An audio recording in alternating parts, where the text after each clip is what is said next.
Stage पे वेठल साहब मोहम्मद अली भुट्टो साहब, सरदार अली नवाज घांगरो साहब, अली अनवर घांगरो साहब, Nisar Morad Bhutto साहब, शौकत हुसैन सुमरो साहब, सरदार अली नवाज जलबानी साहब, दीदार अली भुट्टो साहब।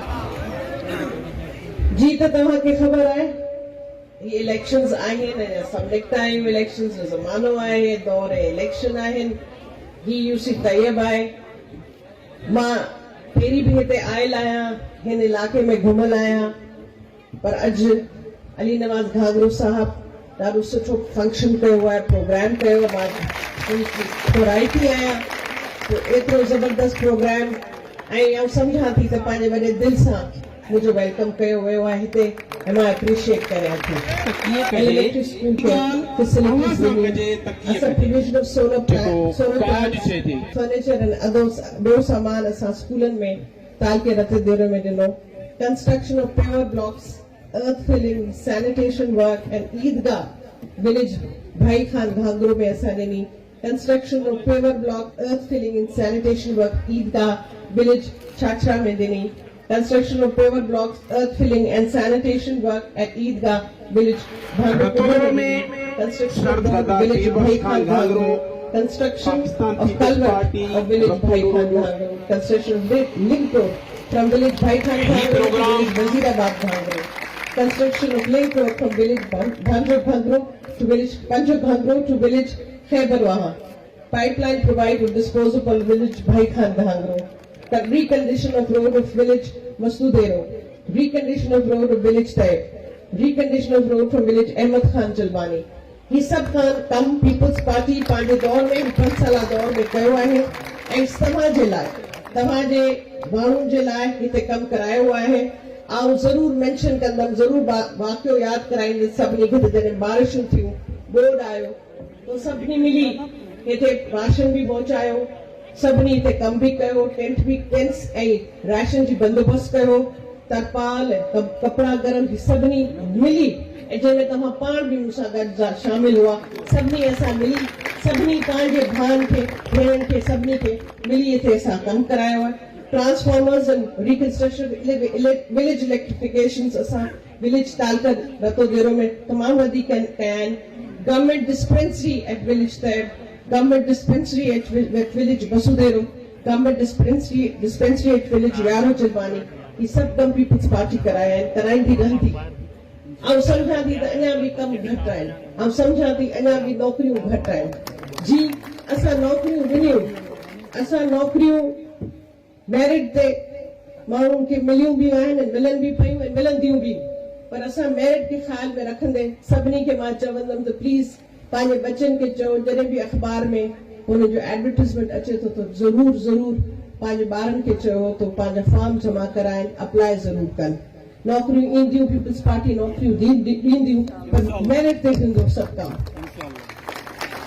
Chairman साहब जो 10 पॉइंट्स ते जो मंशूर आहे, जंहिंमें सैलरीज़ तनख़्वाहूं वधाइण जो, डबल करण जो इरादो, 300 फ्री यूनिट्स सोलर पार्क्स ठाहिण जो program, green energy, free and quality education, मुफ्त तालीम तव्हांजे ॿारनि जे लाइ, free health centre.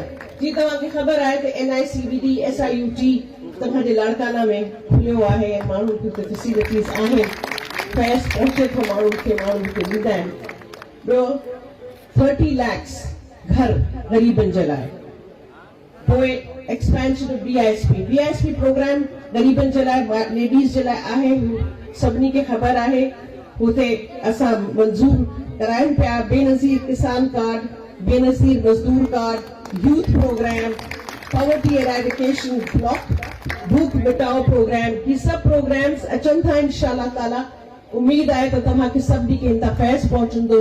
Pakistan peoples party हमेशह ग़रीबनि जे लाइ प्रोवाइड सर्विस डिलीवरेंस कई है, हमेशा ग़रीबनि जे लाइ कमु कयो आहे। इंशाअल्लाह ताला आइंदा भी कमु कंदासीं।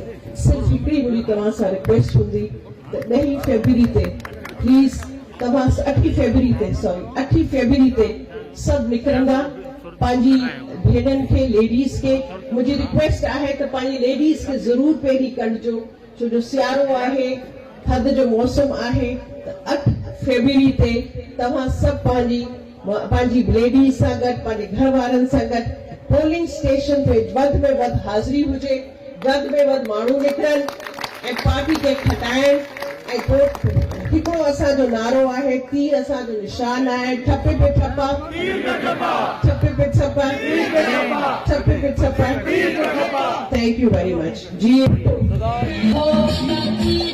करबला वक्त में देरी नहीं है तो मेरा गुजारिश कर बेटी वो तो वजाद मंदिर साहब के वचन पर निकालो तव्हांजी मान वाली भेण Pakistan peace party ladies wing Pakistan की सदर जी मर्द मुजाहिद जनाब आसिफ अली ज़रदारी साहब जी असां तव्हांजो कायद नौजवान चेयरमैन बलावल भुट्टो ज़रदारी साहब जी असांजी मान वाली भेण अदी मोहतरमा फरियाल ټالپر साहिबा पार्टी ज़िले हल्का तरफां मां शुक्रगुजार आहियां सरदार अली नवाज खान घांगरो साहब जन जो अली अनवर खान घांगरो साहब जन जो जिन्हें काफ़ी टाइम खां वठी इहो प्रोग्राम रखियो हुयो। अॼु 25 सालनि खां मथे असां खां पाकिस्तान पीस पार्टी खां परे हुया। वक्त आहे तो फ़ैसिलो उन्हनि कयो। गुज़िरियल बलदियाती इल्म में बलावल साहब की क़यादत में मोहतरम जनाब आसिफ अली ज़रदारी साहब की क़यादत में साईं जन कम कयूं था, उन्हनि खे भलीकार कयूं था। इंशाअल्लाह ताला हाणे तव्हां सां गॾु आहिनि, तव्हांजे दुखनि सुखनि में गॾु आहिनि ऐं तव्हांजे पार्टी जे लीडरनि जे लाइ हर वक़्तु असां सां गॾु आहिनि। जीअं साईं पाण ॿुधायो आहे 8 तारीख़ ते तीर ते वोट ते कामयाब करणो आहे।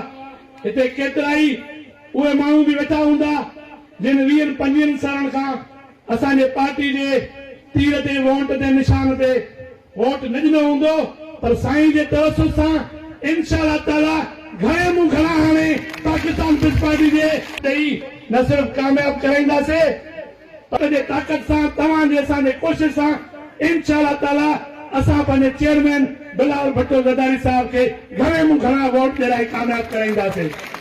तव्हां हिननि मूं तक़रीबन 70% माण्हुनि खे पाण बाय नेम सां ऐं हिननि सां मीटिंगूं करे माण्हुनि सां हाल अहिवाल कंदा आहियो।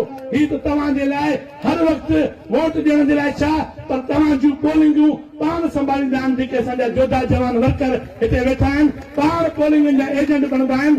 इंशाअल्लाह ताला अॻु में असां भारी अक्षर सां अॼु खे कामयाब करायोसीं PS10 मां।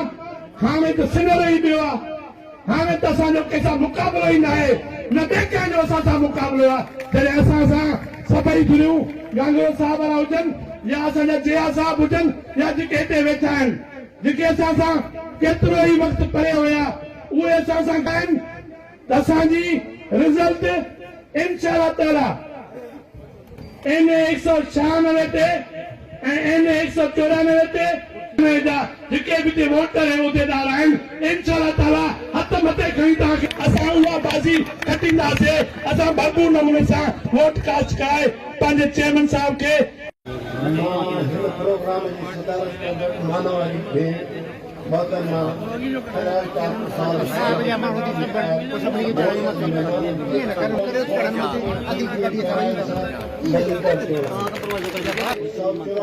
पाकिस्तान पीपल्स पार्टी पार्लियामेंट जो चेयरमैन मिस्टर मोहतरम बलावल भुट्टो ज़रदारी साहब ऐं PS10 ते मां असांजी मान वारी भेण फरियाल ټالپر साहब उम्मीदवार आहिनि। ऐं सभिनी दोस्तनि खे गुज़ारिश कंदुसि 8 फरवरी ते तीर ते छपो हणी पाकिस्तान पीपल्स पार्टी खे कामयाब कंदा। 8 फरवरी तीर जे फतेह जो निशान हूंदो। मां हिकु दफ़ो ॿीहर मान वारी भेण मोहतरमा फरियाल ټالپر साहब जी महिरबानी कंदुसि जंहिं हिते अची असांखे मान ऐं इज़त ॾिनो। तव्हां सभिनी जी महिरबानी।